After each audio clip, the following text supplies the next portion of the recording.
जय श्री राम। कैसे आप सभी को सादर प्रणाम। आज हम भगवान शिव के स्वरूप के बारे में चर्चा करते हैं। शिव क्या है? शिव भगवान का वैज्ञानिक विवेचन जो शास्त्रकारों ने अलग अलग विधि से किया है। भगवान शिव की पूजा आदिकाल से हमारे पूर्वज करते आए और शिवलिंग की पूजा भी करते आए। शिवलिंग के पीछे भी विशेष रूप से संदेश प्राप्त होता है।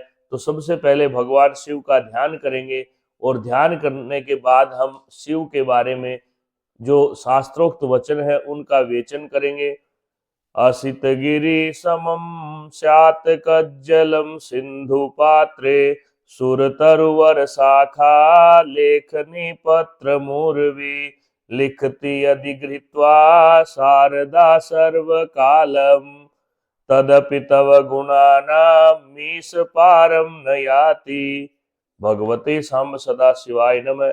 भगवान शिव की जय हो, पार्वती माता की जय हो।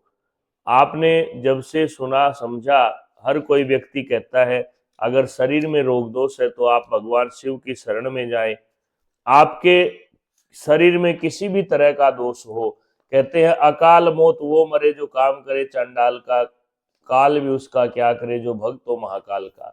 ऐसी बातें हिंदुस्तान में गाड़ियों के पीछे भी लिखी मिलती हैं, क्योंकि भगवान शिव सबसे जल्दी प्रसन्न होने वाले देवता हैं। आज की वीडियो पूरी सुने, पूरी समझें, और अगर कोई भी शरीर में रोग दोष है तो आप महामृत्युंजय का अनुष्ठान करें, करवाएं, या भगवान शिव का बीज मंत्र का आप जप करें।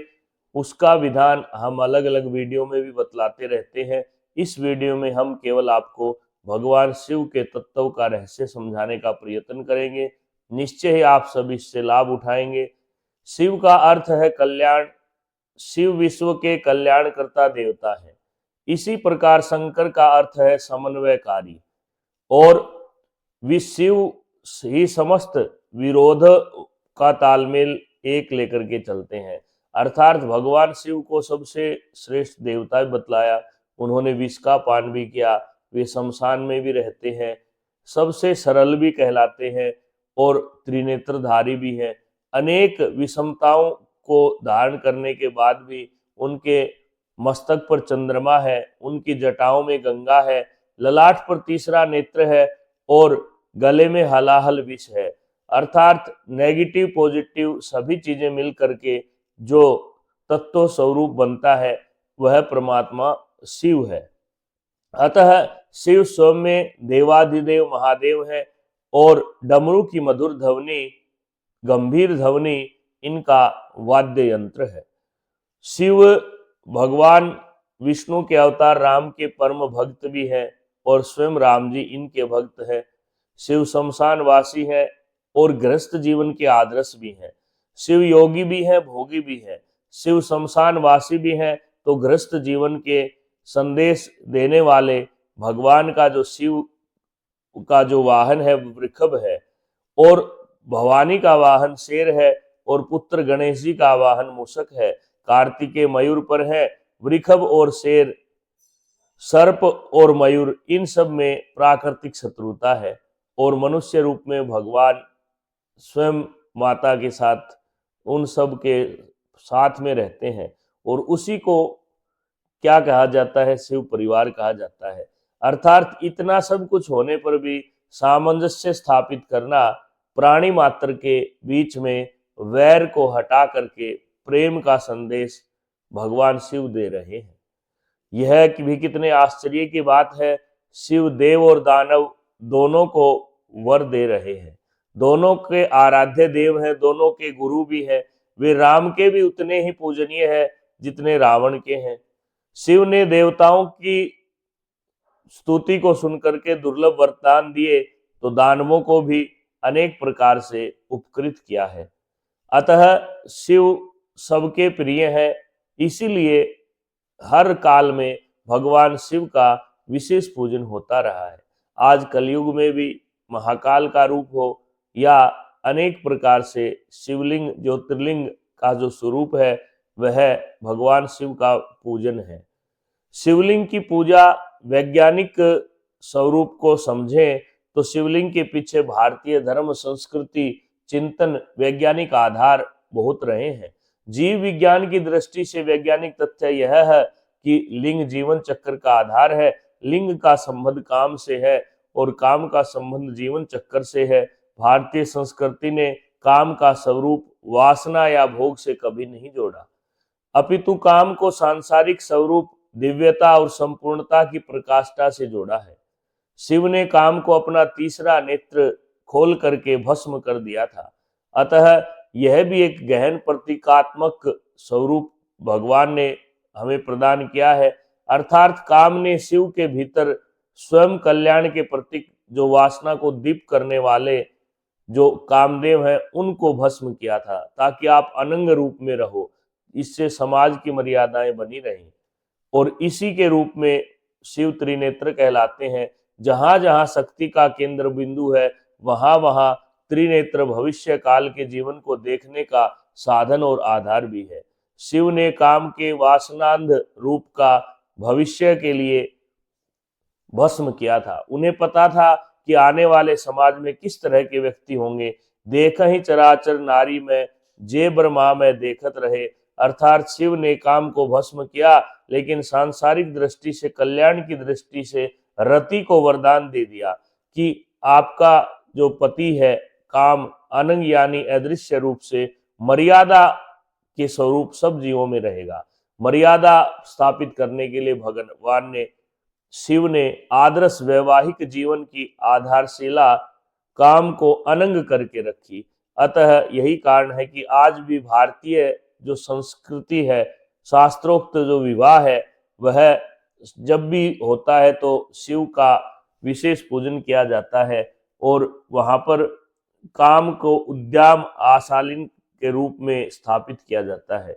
भगवान श्री राम ने जब शिव धनुष तोड़ने के लिए प्रत्यंचा चढ़ाई थी, जानकी का वर्ण किया था, दुष्ट रावण द्वारा सीता के हरण के समय राम ने उत्तर से दक्षिण तक इसी मर्यादा के लिए विजय सेतु पर जाने के लिए रामेश्वर नाम के शिवलिंग की स्थापना की थी।